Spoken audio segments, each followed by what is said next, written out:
Hey everyone, welcome back to another video of That AWS Guy. I'm Rashid. I'm certified from AWS as a cloud practitioner. So I'm going to be solving 2025 questions regarding one of the major topics of cloud practitioner, and that is security compliance.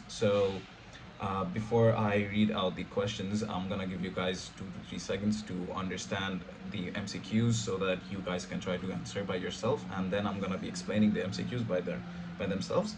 So when me personally, I have practiced these questions before applying the examinations, and these basically provide a foundational knowledge for you guys to have a better understanding of the examinations. So without further ado, let's proceed on answering all right the questions. Okay, so yeah, security compliance. The first question states, which AWS service identifies security groups that allow unrestricted access to a user's AWS resources? So we're going to be marking on a couple of words that basically turns to stretch out the answer. All right, so it identifies security groups that allows unrestricted access. So we're going to be going through the MCQs. The first one is AWS Trusted Advisor. That what it does is it does identify security groups through the port of 0.0.0.0/0 through SSH as well as PDF. Basically, in the whole system, it sees where, how, and basically where the unrestricted access is coming from and where is it going and not going. So that has to be our answer, but let's go through the other options as well. Amazon CloudWatch. What Amazon CloudWatch does is it's a service, right? So it monitors all the metrics inside the system, sees what is doing what at the same time, and then comes the Amazon Inspector. That's basically a vulnerability checking service on your EC2 instances as well as your container services. And the last option would be the AWS CloudTrail. What that does is it tracks all the API calls and keeps records for auditing on the later moment, basically what's happening, what has been done throughout the whole system, throughout your whatever you're doing in your whole system, right? So for the first answer, first question, your answer is going to be AWS Trusted Advisor. All right, so the next question is, data security is one of the top priorities of AWS. How does AWS deal with old storage devices that have reached the end of their useful life? All right, so one thing that AWS does, and that's a fact, is they do not want to expose the data inside their databases, right? So inside the storage devices as well. So what they would do is, after they're done, after the storage device has been finished, what they would do is they would basically destroy their storage devices so that it cannot be explored, it cannot be exploited by anyone. No one has access to it ever again, since that's keeping information or privacy to its accuracy, right? So let's go through the options. AWS sends the old devices for remanufacturing. No, that's gonna basically exploit the data. AWS destroys the old devices in accordance with industry standard practices. 100%. This is what AWS does. AWS stores the old devices in a secure place. There's no need for that. AWS sells the old devices to other hosting providers. Wouldn't make sense, right? All right, so we go to the next question, and that is, a company needs to continuously access its AWS environment against compliance framework such as PCI DSS and GDPR, and automatically collect evidence for audits. Which AWS service should they use? All right, so for this one, it's basically a factual question, and for here you're going to be choosing the AWS Audit Manager. What it does is it actually basically it keeps tracks and it keeps all the compliance frameworks for this. And if you want to know about the other examples would be AWS Config, Artifact, as well as the Inspector. AWS Config basically is something that keeps the resource configurations on touch. AWS Artifact would be more on the documentation side about all your systems. That's also used for auditing as well as system compliance. And then Amazon Inspector is something that keeps a vulnerability check on all of your EC2 instances as well as your container services, right? So Audit Manager is the right option for this one. Let's proceed to our next question. That is, Number 4, your company is developing a critical web application in AWS, and the security of the application is a top priority. All right, the security is a top priority. Which of the following AWS services will provide infrastructure security optimization recommendations? All right, so recommendations, we focus on this word, and without going for other options, we would be more reluctant on the AWS Trusted Advisor here, as they basically, what they do is they scan through your whole infrastructure, they scan through your whole system, and then they would provide you with recommendations regarding what should be done for a better outcome and whatnot. If we go through the other examples, option A, AWS Management Console, is basically a dashboard for you accessing all of your services and everything. AWS Secrets Manager is basically a storage for all of your secret passcodes, credentials, basically, in other words. AWS Shield is one of the services that protects your application from DDoS attacks. Denial of service attacks, basically. So that's more on the privacy and protection side. So this is not the answer. All right, so AWS Trusted Advisor is basically what you're looking for in this question. Proceeding on to number 5 is, which of the following common IT tasks can AWS cover to free up company IT resources? So running penetration tests, that basically is gonna give overhead workloads. You have to know a lot, so that's not gonna free up company IT resources, and AWS doesn't cover it. All right, backing up databases, definitely this is what AWS would provide. Patching databases software, something as similar as well, as this is, if AWS does this for you, your company will have the IT resources, it's gonna be free for you, so you can work on other things as well.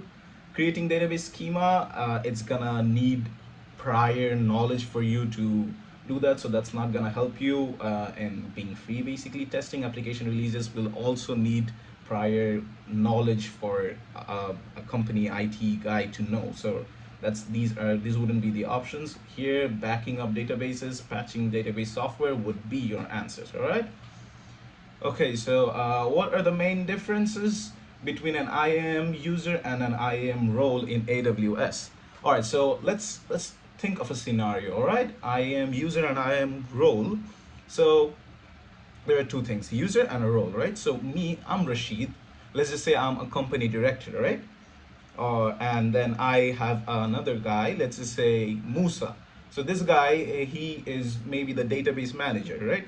So me, I am a user, and Musa is also a user. So both of us, we have our separate credentials. Our role, what is an IAM role? So we are IAM users, right? So our IAM role can be us maybe working on database, right? So that can be given to me as well as Musa, as well as to other people. But IAM role can be created later and given to all, or maybe some, or the only required IAM users. IAM users stay there. IAM users are basically distinctive for each and every one, and IAM roles can be given to each and every other one. I hope that I basically distinguished between what an IAM role and what an IAM user is. All right, so we go for the options. IAM users are more cost effective. There's nothing, there's not a difference in calculations for price wise, so that's not an answer. An IAM user is uniquely associated with only one person, yes. However, a role is intended to be assumed by anyone who needs it. Exactly, that's gonna be your answer. But we check the other answers as well. An IAM user has permanent credentials associated with it. However, a role has temporary credentials associated with it. Oh wait, that's also another answer. Well, my bad. You actually have to select two. So this is also, yeah, IAM do have permanent credentials. Basically, roles, users are supposed to have permanent credentials, right? And roles are not supposed to, because you can create a role later, and after it's done, you can just basically remove it, right? So that B and C will be another answer of yours. An IAM user has temporary, no, basically a user existing in a system is not supposed to have temporary credentials. That is if you stay in the system forever. If you're done, then you're done. However, a role has permanent? No. A role is uniquely associated with one person? No, that's not true. A role can be given to different people, all right? So D and E are not your options, B and C are. Which AWS service or feature helps restrict the AWS services, resources, and individual API actions the users and roles in each member account can access? All right, so we focus on the words again. Restrict AWS services, sources, and individual API actions. All right, so that's basically having more privilege and restricting everything else, right, in the services as well as what resources you're using. So AWS it's a factual question again. AWS organizations is basically something as they have their policies, their personal policies that basically can be applied to you, so that basically can grant you permissions or restrict permissions for you to have access or not have access to a lot of services and how you basically work in the system, right? Amazon Shield protects your application, so that's not something that you would want in this scenario. That's not restricting. That's basically restricting outside traffic, not inside. Amazon Firewall Manager is also, as by the name states, it's a firewall manager. So that's more working on the traffic and on a networking level, not inside your services or resources. And Amazon Cognito is basically more on the side of authenticating the application users from outside, who they are, where are they coming from, rather than giving access, right? So these are nowhere related to restricting the access. So AWS organizations is your answer over here. Proceeding on to the next question, which security service automatically recognizes and classifies sensitive data or intellectual property on AWS? All right, so AWS Shield again basically is on the protective side, so that doesn't classify. What does classify sensitive data is Amazon Macy over here, as it has its own AI interactive, which can be used to classify sensitive data or intellectual property on AWS. So that does have basically your answer over here. Then comes Amazon Guard Duty. That is another AWS service that basically checks for malicious softwares inside your old system. So that's not that does go for a sensitive data check, but that's not exactly what it's intended for, right? That's for finding malicious stuff inside your system. So that's not your option. And then Amazon Inspector is for the vulnerability checks in your EC2 instances. We keep on having the same MCQ again and again. So, all right, we're gonna proceed on to the next question, and that is, according to the AWS shared responsibility model, what are the controls that customers fully inherit from AWS? All right, so if I remind you this one thing, that when you're sitting for the cloud practitioner exam, right, there are gonna be a lot of questions regarding the AWS shared responsibility model. So make sure you properly understand what the customer responsibility is, what's AWS responsibility is, and what is basically shared between both of them. You don't have to memorize them by heart. What I would suggest is to understand what's supposed to be shared, what is supposed to be held by the customer, and what's supposed to be held by the AWS, right? So in this case, customer fully inherit from AWS. Environmental controls, 100% customers do not have any access to that, and it's basically they are taking a service from AWS, and their AWS, the whole data center or anything, wherever they're having this, they have no idea of what the environmental changes over there, right? So AWS is supposed to have access and idea about that, right? Communication controls is gonna be not something that customer fully inherit, as it's a shared responsibility between both of them. And then comes the resource configuration management. That is also not one of them. That's basically also shared, as whatever the customer uses, its own operations, it can configure, as well as AWS from their side can configure. Awareness and training is also something that has to be shared. Actually, awareness and training is also shared. Yeah, definitely it is shared, as basically they have to be updated on what they have, what they need and whatnot. Data center security controls is the answer, as you as a customer of AWS do not need to be worried about how the security works in the data center, right? All right. So there you have your answers. We're going to proceed on to the next question. What features does AWS offer to help protect your data in the cloud? All right. Physical MFA devices is gonna go for the access, IAM access. It's not giving you, protecting your data on the cloud. It's more of who can access, so that's not gonna be your answer, right? Unlimited storage is completely off topic because that has nothing to do with your data, with protecting your data.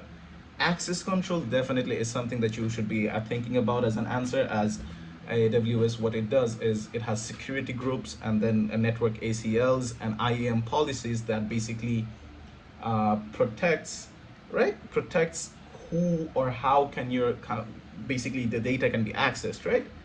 So that is your answer. And then in your account basically. And then data encryption, 100% data encryption as is basically done. Data is been encrypted while being at rest as well as on transit. So that is something that AWS would offer to protect your data. And then comes the last option, which is load balancing. That is distributing the traffic to different applications. That's also, that has nothing to do with this question, right? I have no idea why even that is here. All right. What are the change management tools that help AWS customers audit and monitor all resource changes in their AWS environment? Focus on selecting two, all right? So change management tools, it's asking for tools that help AWS customers to audit and monitor whatever is basically the resources are changing, right? Amazon Comprehend, again, very much illogical option over here, as Amazon Comprehend is an NLP, natural language processing service, which basically focuses more on text understanding. So it's more focused in AI practitioner, but I'm pretty sure they just brought here for to bring it as an option, right? But it has nothing to do with here. Then comes Amazon AWS CloudTrail, which should be a valuable and a valid answer, as it keeps tracks and monitors how and what's happening. So that can be used for auditing, right? API calls, name it, what's happening, how and where the services are doing what, and the past records. That's what AWS CloudTrail is for. And then comes AWS config, that also does monitor and keeps track on the basically resource configuration, so that you do need to audit and monitor, right? AWS X-Ray and Transit Gateway. Our Transit Gateway basically is creating a line of communication between your VPC and on-premises, and X-Ray is also nowhere related, but it is what it is what it is. All right. So we proceed on to the next question. Which of the following allows an application running on an Amazon EC2 instance to securely write data to an Amazon S3 bucket without using long-term credentials? All right, so one of the major keywords is long-term credentials over here. All right, so it's not using long-term credentials, so Shield, AWS Shield is not an option, as it protects. Cognito is also not, as that's more on authentication.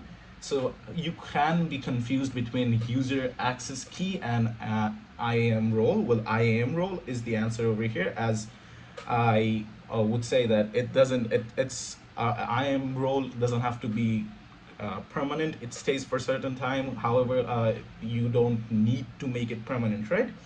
But AWS IAM, user access key, would stay. So basically IAM role is your answer over here.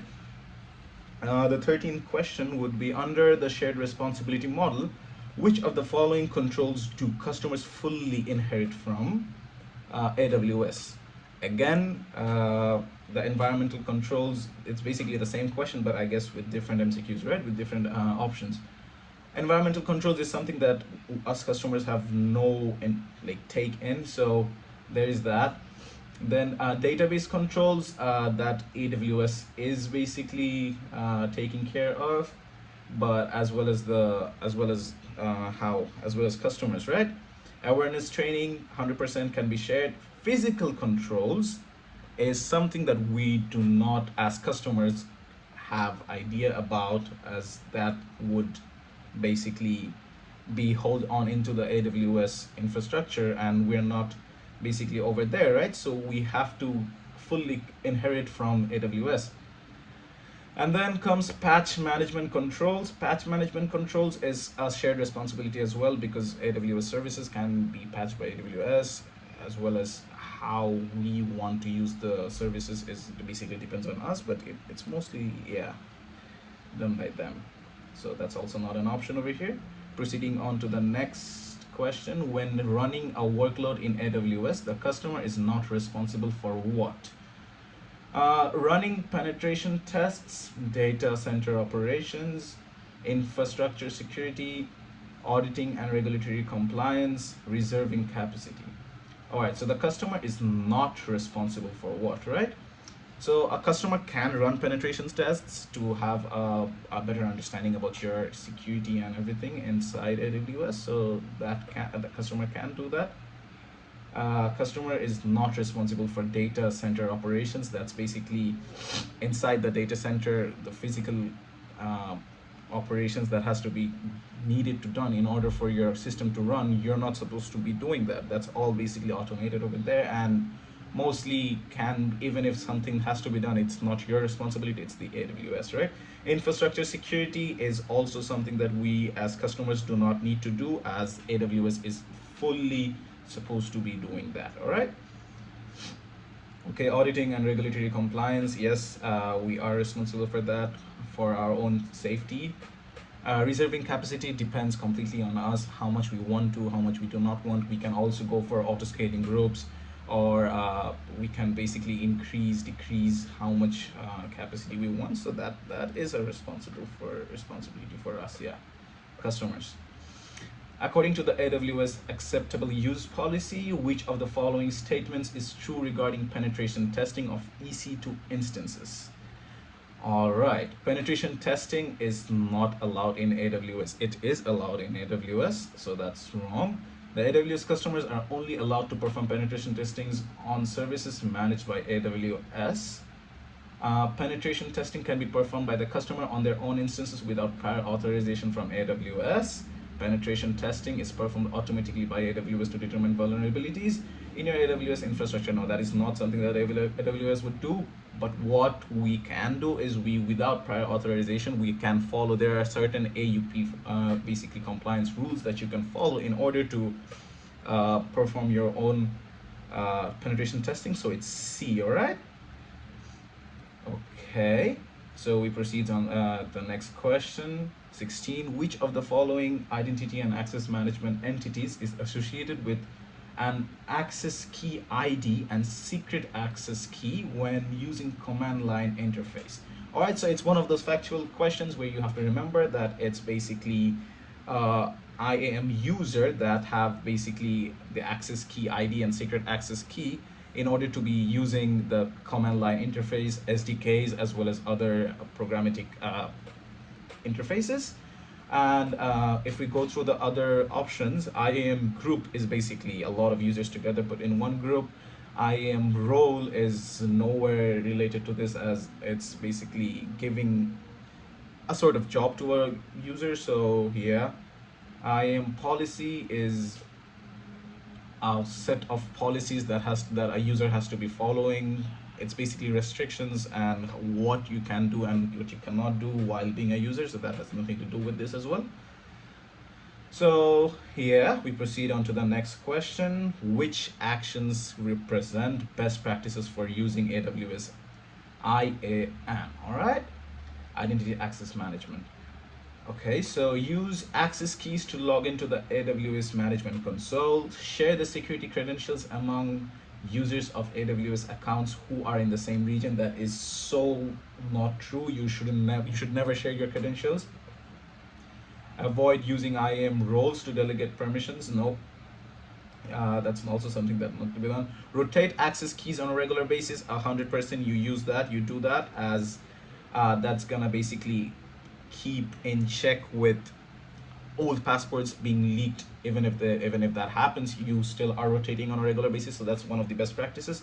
Configure a strong password policy would also be something that you should be doing, as that does help you have a better, yeah, security, right?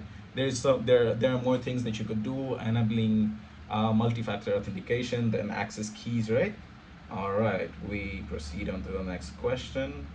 According to the AWS shared responsibility model, which of the following are the responsibility of the customer? All right, this is a responsibility of the customer. So controlling physical access to AWS region, that is nothing to nothing of a responsibility for the customer.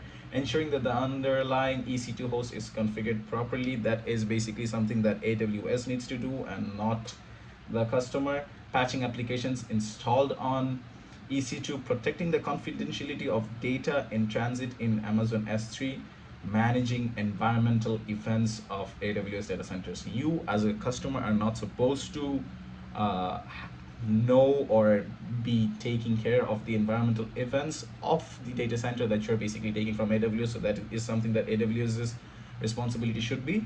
So your answer should be patching applications installed on your EC2, yes, 100%, and protecting the confidentiality of data in transit. As a customer, mostly responsibility would rely on protecting your data in the whole infrastructure, right? There are other responsibilities as well, but do remember this, as this comes a lot in your questions, okay? You have just set up your AWS environment and have created 6 IAM user accounts for DevOps team. What is the AWS recommendation when granting permissions to these IAM accounts? All right. For IAM accounts, AWS best recommendation is to give them the lowest possible of permissions. That's basically you giving them permissions only for what they need to do and not anything beyond that. All right.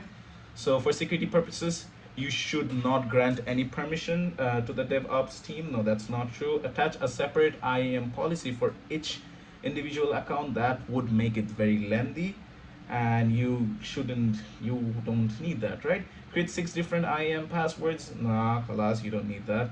Apply the principle of least privilege. This is exactly what we basically talked about. All right. The last question, can't believe we're here already. Okay, so which AWS service will provide a way to generate encryption keys that can be used to encrypt data? Okay, so it's also one of those factual questions, and it is AWS Key Management Service, AWS KMS, and then it is AWS Cloud HSM. All right, so AWS KMS, basically what it does is it gives you it can generate and manage those secret keys to encrypt data, encryption keys. And what AWS Cloud HSM does is it gives you the authority to manage as well as create those encryption keys, right? Um, and then comes the certificate manager, is basically a hub for all the certification documentations. In Amazon, Macy is taking care of other stuff, not anything related to creation. And secret manager is basically a hub for storing your credentials, right? So that marks the end of basically all this 20 questions for security compliance. I hope we had a better understanding about the questions, and if you do like, then don't forget to drop a like and subscribe if you want more of this content. All right, that's it for today. Thank you so much.